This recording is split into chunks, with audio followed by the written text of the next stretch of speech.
Alrighty, hello again, everyone, and welcome to it, the Daily Caller podcast, the Friday video edition, also in audio form on iTunes. Make sure you subscribe and all that good stuff. I'm Derek Hunter. I am your host. Email compliments, complaints, threats, whatever you got, to Derek, D-E-R-E-K, at dailycaller.com. As we do every Friday, we take a normal human being and suck them out of their happy lives and into our miserable existence and bring them in studio. Today is no different. We have Hans Von Spakovsky with us from the Heritage Foundation. He's the manager of Election Law Reform Initiative and senior legal fellow at the Heritage Foundation, also a former Justice Department official in the Civil Rights Division, and probably the nation's foremost expert on election reform and voter fraud, co-author of a book, Who's Counting? The Fraudsters and Bureaucrats Put Your Vote at Risk. Available now on Amazon. It's a great book, great resource, especially what's going on now. Thanks for coming in, Hans. Sure, Derek.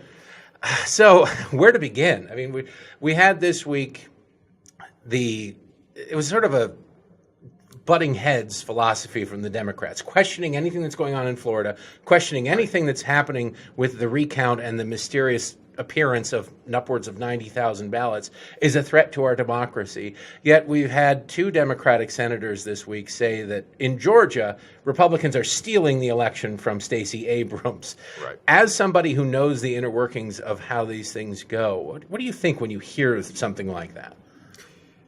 Well, what I hear is Democrats making claims when they think it'll be an advantage to them, and the rest of the time they ignore the vulnerabilities in our system. And what I mean by that is, look, all of the attempts that states have made in recent years to actually improve the security and integrity of the election process, doing things like passing new laws that require you to maintain clean voter rolls, requiring voter ID. The Democrats always condemn that. They always say, oh, that's voter suppression, and then they go to court and they try to stop it through litigation. Well, let's talk about those one at a time, because both of those are at play here. It's called they call it voter suppression. Right. Which is a made-up term. Of course it is. Yeah. The voter rolls, the clean voter rolls, what's the problem if there are a couple of thousand per precinct dead voters on the voter rolls? They're dead. They're not showing up.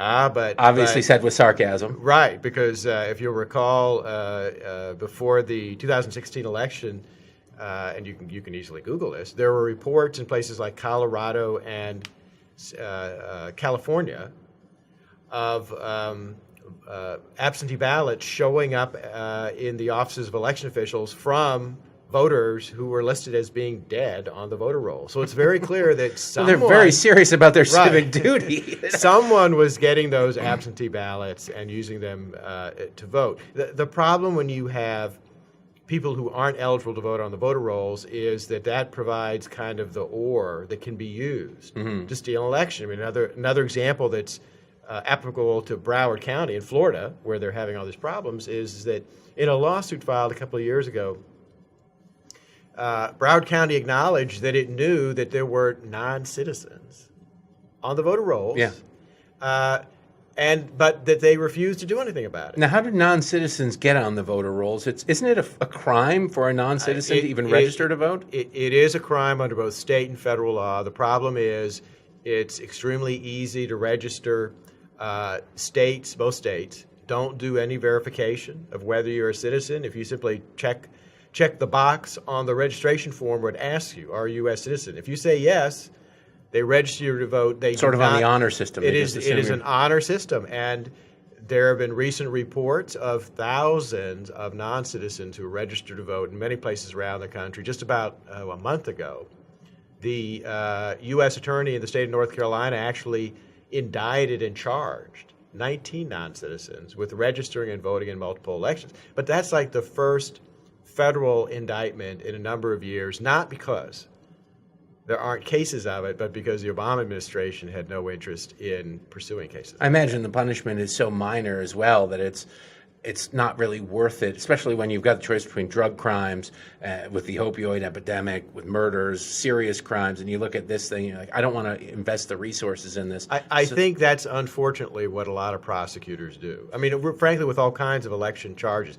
there are many more cases of election fraud that could be prosecuted but aren't because unfortunately, particularly at the state level, a lot of prosecutors just aren't interested in doing it. How common is it to have non-citizens on the voter rolls? I know here in Maryland a couple of years ago we had one county.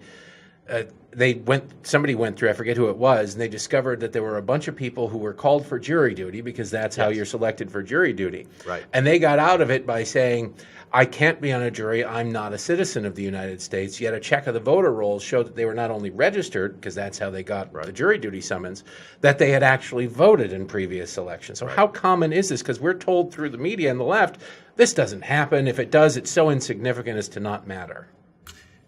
We don't know because there's been no comprehensive study done of the voter registration lists throughout the states. The commission that remember President Trump actually formed an election integrity commission. Chris Kobach was chair. Vice chair of that. Vice chair. I was actually on that commission. We were going to try to find that out. But the commission was disbanded after all these states, mostly blue states, refused to turn over to us the data we could have used to figure that out. What was the argument they were using for refusing to comply? They basically said that, this was an attempt to suppress votes. Heck, all we were asking for was a list of their registered voters. Wasn't that supposed to be publicly available by law? Yes, in most states. Well, I remember getting a big laugh out of, it was funny, although it was serious. The former governor of Virginia stood up and said, it's just terrible, such an invasion of privacy that the Trump Commission is asking for this. Heck, the state of Virginia routinely sells this data to political parties. Maybe Terry McAuliffe was mad he wasn't getting his taste. He wanted to get his beak wet. In fact, I'm sure that Terry McAuliffe, when he actually ran for governor, bought that same data that he was refusing to turn over to this federal commission. I find it amusing that Democrats will scream, voting is so sacrosanct. Yet it's so sacrosanct that even the minimal amount of effort to protect its integrity is considered racism, is a bridge too far. Right. No, it's really true. But, in answer to your question about, how big of a problem are non-citizens, look, in one state alone, Virginia, in 2017, the Public Interest Legal Foundation put out a report. They just simply went to county election officials and said, how many people have you taken off the voter rolls because they came to you and said, oops, I shouldn't be registered to vote, I'm not a U.S. citizen. 5,500 5,500? They had cast 7,500 ballots before they taken off the rolls. Now, that may not sound like a large number, but some races have been decided by less than that in the state of Virginia. Exactly. 2 attorney general's races in the last dozen years have been decided by less than 1,000 votes. And these are people who voluntarily came forward. We don't know how many other non-citizens are still on the rolls. When we look at Florida and what's going on down there, how is it even possible for anybody to have faith, either side of the aisle, in the election process when there are laws, rules set out ahead of time? And then you have a judge, as happened this week, I believe it was Miami-Dade, maybe it was Palm Beach County, where the judge said, there's this deadline coming up on Thursday, but we're going to give you 5 extra days, just you. If the laws don't mean anything, as written, fairly unambiguous, state certain, this many days after the election. If those can be arbitrarily changed and more ballots can just show up, how much faith should the American people have in tight elections? Well, I think it's hard to have faith in tight elections because it's in tight elections where the vulnerabilities in the system start to really appear and could make a difference.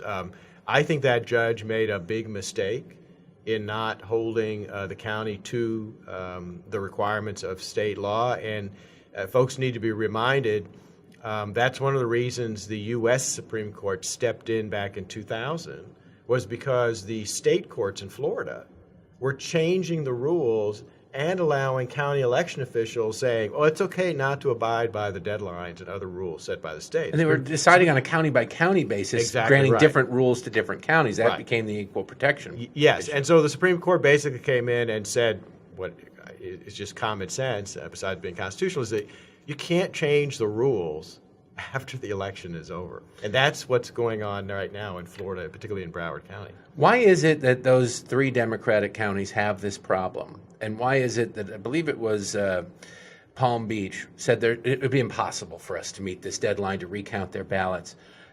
How hard is it to count and recount ballots? They seemed to do it within about 24 hours the first time, but recounting them was going to take more than 5 days. I think that is an unfortunate reflection of the lack of competence of the election officials in those counties. When you look at Brenda Snipes, and she's somebody I assume you're very familiar with. I'm very familiar with her. Is it corruption or incompetence there?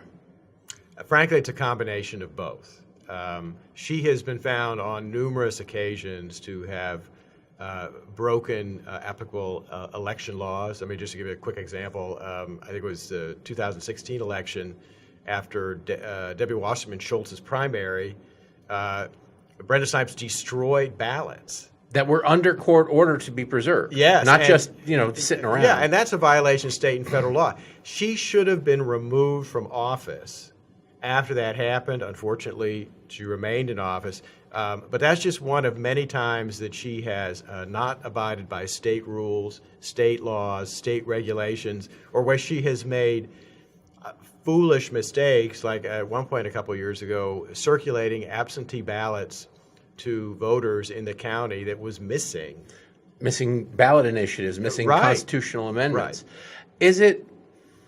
I don't know what there's no punishment for incompetence, is there? I mean, she's still got her job. She's still got her job. So even if she breaks the law, if the law says this is the deadline, you have to, within 24 hours, within a half an hour of the polls closing, for example, you have to tell us how many early votes there were, which should have been easily counted. They're supposed to be counted quickly. And a week later, she still hasn't. There's a law saying you have to do this, but there's nothing to back it up. Is there, or are they just not enforcing it? If a court comes in, they can hold an official like her in contempt. The ultimate punishment is what I think should happen with her and should have happened years ago, which is that under state law, the governor of the state can actually remove an incompetent official. Rick Scott can't do that right now. He can't do that right now. But in fact, I think a lot of people don't realize that the way Brenda Snipes actually got her job was because the prior head of elections in Broward County was removed by a prior governor for Jeb Bush. Right, for incompetence. Why did this week we saw Andrea Mitchell of NBC News declare unequivocally that Brenda Snipes was a Republican appointed by a Republican governor, and therefore there is no shenanigans going on down there. Why would Jeb Bush appoint a Democrat? She's a registered Democrat. She's run for election as a Democrat. Why would Jeb Bush appoint a Democrat? Is it a courtesy to the county that's heavily Democratic? I would assume that it was a courtesy to the county because it's a majority Democratic county. Once this recount is done, if I'm remembering my 2000 history properly, the vote is then certified. Correct. No recount has ever turned over this many votes. It's about a 12,500 difference. It'll probably tighten, but it won't get there. Then the candidates can file lawsuits to get recounts or hand recounts. Well, once the election's been certified, if a candidate believes that something else happened in the election that was unlawful or illegal, they can file litigation that's called an election contest. And for example,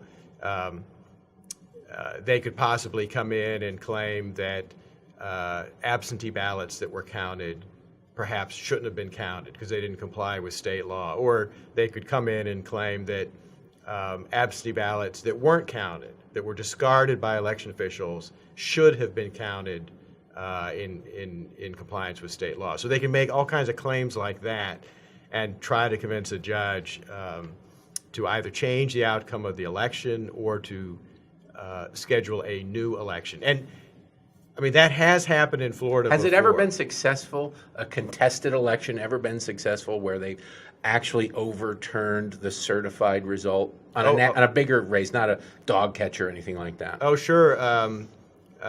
In fact, in Florida, back in 1997, the mayor's race in Miami-Dade County, which is, as you know, a very large county, was overturned after a judge concluded that there was massive absentee ballot fraud in that election. The judge estimated there were something like 5,000 fraudulent absentee ballots that had been cast, and the election was overturned.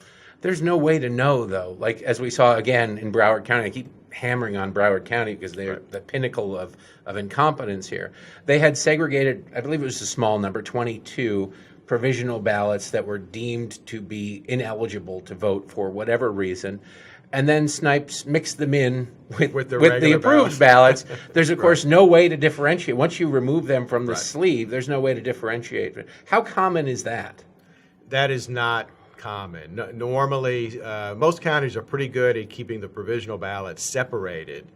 And then, what happens with provisional ballots is that those are handed to individuals who come into a polling place and claim they're eligible to vote, but, for example, they're not on the voter registration list. So rather than getting a regular ballot, they're given a provisional ballot, and the outside of the ballot has their name, their address, whatever information they say supports the fact that they believe they were registered.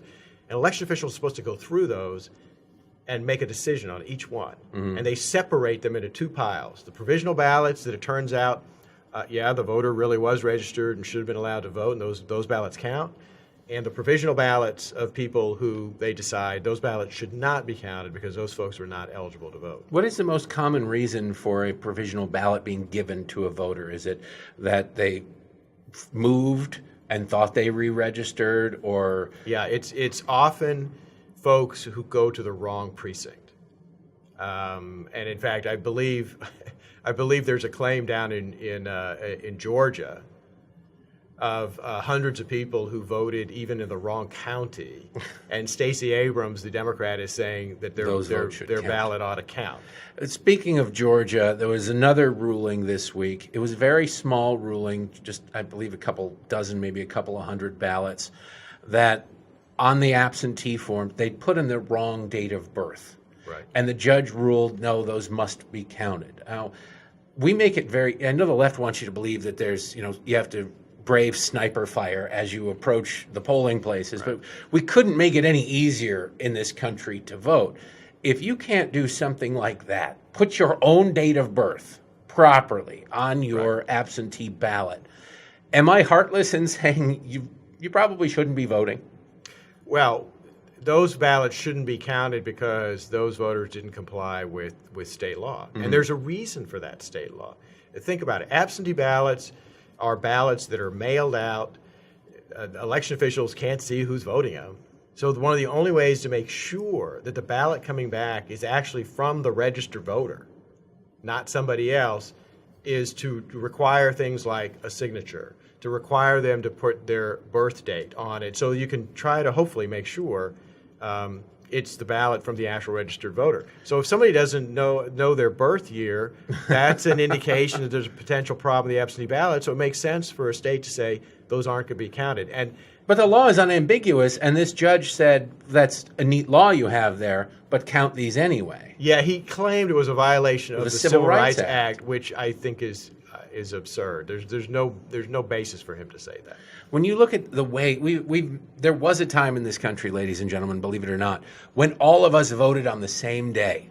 Right. And you used to, if you were unable, if you were in the military or you were going to be on vacation or whatever, you were unable to vote on election day, you had to prove it to the states. You had to request an absentee ballot and provide a reason, and states routinely said, that's not a good enough reason. You're going to work some overtime. You might not get there. You have kids or anything like that. How long has this trend of early voting? I think in Wyoming it's 45 days before the election. It's absurd like that. And unfettered absentee ballot vote. When did that start? Did that start around motor voter? No, it is a relatively recent phenomena. The first state to put in early voting was Texas in the late 1980s. We're now up to 37 states plus the District of Columbia that either have early voting and or no-fault absentee, which is what you were just talking about. Believe it or not, in the last presidential election, the Census Bureau says that 40% of Americans voted before Election Day, which is a very large number. And it leads to what can be, I think, bad results. For example, I think it was in Arizona. It was either Arizona or New Mexico. I think it was Arizona. I think it was Marco Rubio got out of the presidential preference primary only like 2 weeks before the actual election. Well, there were a lot of people that had already voted through early voting, which meant that their vote was completely wasted, and it could have been cast for one of the other candidates, and it could have made a difference. And that's the problem. One of the problems with early voting. Another problem is, and I've written about this, about 7,000 Americans die every day. Yeah. So if you have 4 weeks of early voting and people vote early, and you have a result in Florida where the difference is 12,500 votes, there's a real possibility that dead people could make the difference, legally make the difference. No, that's exactly right. And in the states that have put in early voting, if you die before Election Day, your ballot will still be counted. That's insane. And they know, well, hell, in Chicago, if you're dead, they probably have your own polling place up there. Talk a little bit about the potential for voter fraud. I know it's in the upper Northwest, Washington or Oregon, totally by mail, which if you're not keeping current who's alive and who's not voter rolls, means that you could, if you moved into a house where an old couple had died or something, their ballots could show up, right? You don't have to actively seek or request a ballot up there. They just send it to you. That's right. So that just seems to me to be an invitation to fraud. Oh, no, I think you're exactly right.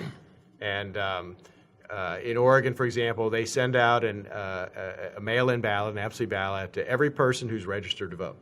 So, yeah, that means that ballots that are coming in, at the house I live in, I've lived in now for 16 years, I still get mail for the former owners.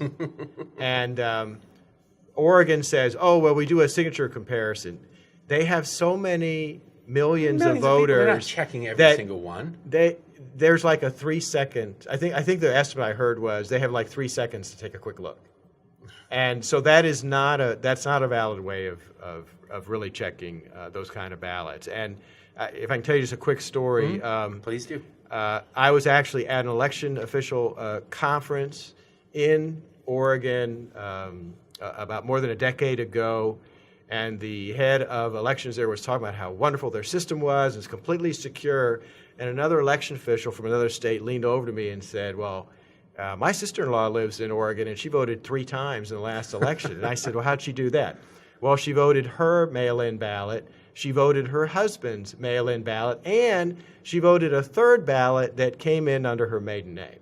And, So that was not detected. That was not detected. When I worked for Conrad Burns in 2006 out in Montana, senator from Montana, one of the stories I heard, I never quite verified it, but you'd be the guy to ask, was that on Indian reservations, there was some ways for people to be registered multiple times. They could be registered under their Indian name, under their American name, and under their maiden name if they were women. So there's really no way to check. Is that something that's even a possibility?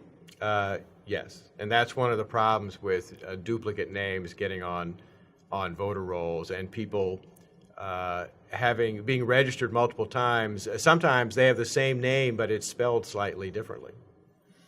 It's a scary thing out there, and we have one political party that. Tell me, because you know this stuff. It's your opinion, but why do you think it is Democrats have no interest in this at all? Is it because they genuinely are telling us the truth, that they believe this is suppression of the vote, or do you think they benefit from fraud, or is there another option out there that that I don't know about?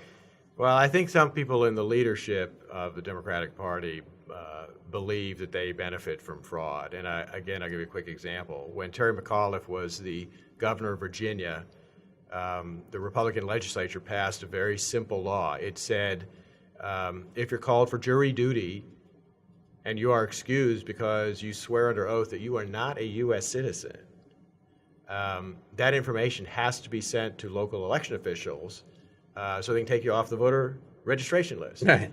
Terry McAuliffe vetoed that bill. Now, there is no possible explanation for vetoing that unless you want non-citizens to be able to register, to vote, and to get away with it. We always hear, and I made one on this show, jokes about Chicago. Mm-hmm. But where is voter fraud most prevalent? Is it Chicago, or is it Miami-Dade County? Well, I will say Chicago is much better than it used to be. Well, mostly because Democrats, they're not within the margin of error anymore. There's nothing to steal. Right, but actually one of the worst places in the United States these days is Philadelphia. Really? Oh, yeah. Philadelphia, from a lawsuit that was filed there just a couple of years ago. For example, in Philadelphia, in Pennsylvania, you're not allowed to vote if you're a felon in prison. Okay, you get your reasonable. You get your right to vote back after you get out of prison, but election officials there, it was discovered, had literally thousands of felons on the rolls, and they were defiant about it and said that they had no interest in taking them off the rolls. And that's just one of many examples of the problems there. Has it decided an election, do you think? Yes, it's a possibility. Look, just a couple of years ago, some professors in Virginia at Old Dominion University actually put out a study based on survey data. And the survey data was of people who were not citizens, but who admitted they had registered and voted. And they came up with estimates that, for example, in the 2008 election, they estimated that I think about 6.4% of the non-citizens in the country voted in that election. Would that have been enough to make a difference? Well, in Minnesota, remember, Al Franken was declared the winner in 2008 by only 300 votes. After finding a box of ballots in somebody's trunk of their car. If 6.4% of the non-citizens in Minnesota voted in that election, they could have made the difference in that race. They could have been the ones who helped Al Franken win that race. And did that affect people outside of Minnesota? Yes, because remember, Al Franken was the 60th vote to pass Obamacare. He was. Is there a state that's doing it right, that isn't currently being sued by every liberal group in the world? There are a number of states that have made improvements. I mean, for example, Ohio went all the way to the U.S. Supreme Court recently to defend its cleanup of its voter rolls, and they won, to the great consternation of the ACLU and others. Alabama has actually done a good job in recent years of putting in, for example, voter ID laws and a law that requires proof of citizenship when you register to vote. Alabama's a red state. Ohio, Republican governor and Republican governor-elect. Are there any blue states? Are there any Democratic politicians who take this issue seriously? Not really. Two of the worst states in the country and two of the largest are New York and California. And in those states, not only are their voter registration rolls a complete and total mess, but you don't even need an ID to go in and vote. We see local jurisdictions, 6, I believe, here in Maryland, San Francisco being the largest in the country so far, allowing non-citizens, not even legal residents, illegal aliens, pretty much anybody who resides in a geographic area, vote in local elections. I don't know how you differentiate between the two. I don't know how they separate ballots. I don't know how they do that either. How do they justify that, and how is that legal? I don't know if it's been legally challenged. Under federal law, you can't vote in a federal election if you're non-citizen. Under the state constitutions in every state, you also have to be a citizen to vote in state elections. But that does leave it in many states up to locals whether they want to allow non-citizens to vote in local elections, like a school board election. I think it's a very bad idea, but it's part of this progressive movement to extinguish the line between citizens and non-citizens, and in particular to extinguish the line between people who come here legally and people who come here illegally. They want to blur the line. They want to get rid of citizenship and make resident the issue. It doesn't even matter. You got Martin O'Malley calling them illegal aliens, new Americans, which decidedly they are not new Americans. But going forward, well, looking back and going forward, are things better from 2000 with what's going on in Florida and just I the general think they sense? are. I think things are better than 2000. For example, a lot more states have passed voter ID laws since then. What's the justification for voter ID laws being declared unconstitutional or illegal or somehow suppressive?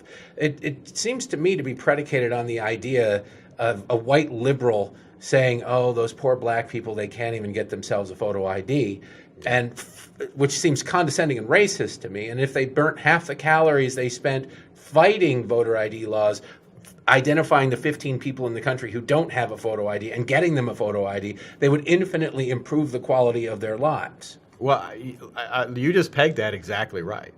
There we go. I'm a genius. No, really, liberals have this unbelievably patronizing attitude. It really is. Towards minority voters, thinking they're just not capable of dealing, for example, with a voter ID law. We know that's not true because states like Georgia, their photo ID law has now been in place for more than a decade. They've had election after election after election, and none of the problems that were predicted, this idea that black voters would not be able to do it, that's not come up. In North Dakota, there was voter ID laws on the Indian reservations, and everybody thought they're trying to suppress the Native American vote. And this time we had record Native American turnout in North Dakota. So it's clearly not an impediment. No, it's not. But unfortunately, I think folks on the left, they use that as a way to scare voters, and it helps them raise money. A lot of people watching and listening right now, Hans, believe that what is going on in Florida and what is going on in Georgia probably will be unsuccessful, but are pretty blatant attempts to steal an election.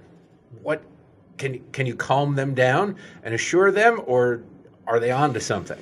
Nice inhale there. Like, what I will say, oh, crap, what I will say is that the lawyers that have been hired by the Democrats in Florida, headed by Mark Elias, Mark Elias is the lawyer that was hired by Al Franken to turn around the Minnesota election in 2008, and he was able to successfully do that. I think they will do everything they can to bend the rules is there to a give reason them to worry? an advantage.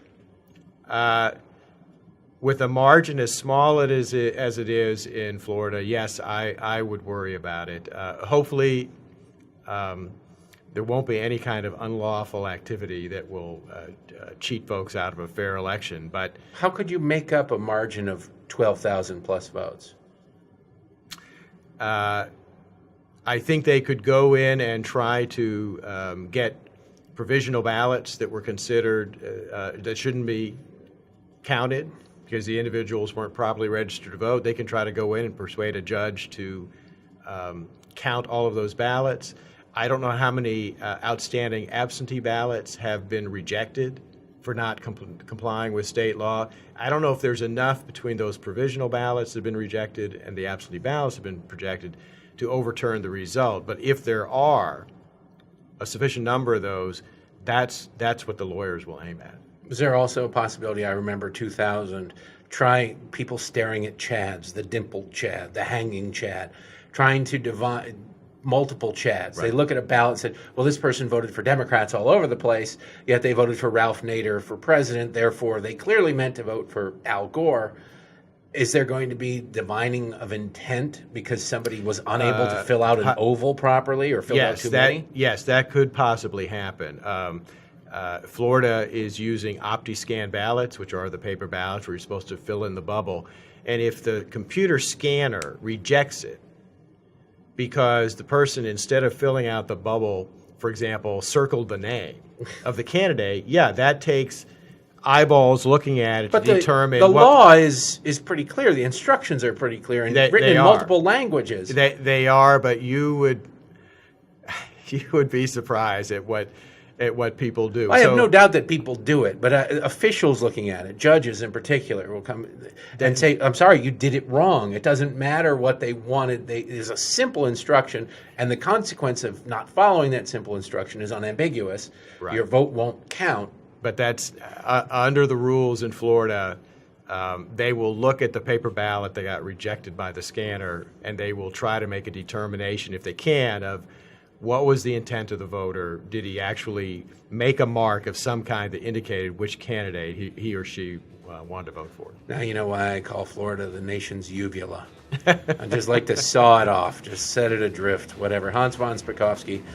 Always entertaining to talk to you, always informative. I know you're going to be buried neck deep in this, and I apologize on behalf of everybody who knows how to fill out a ballot properly. Thank you for coming in. Thanks for having me. Thank you for watching, listening, and however you get this. Subscribe to the show, subscribe to all the Daily Caller stuff, and we'll be back.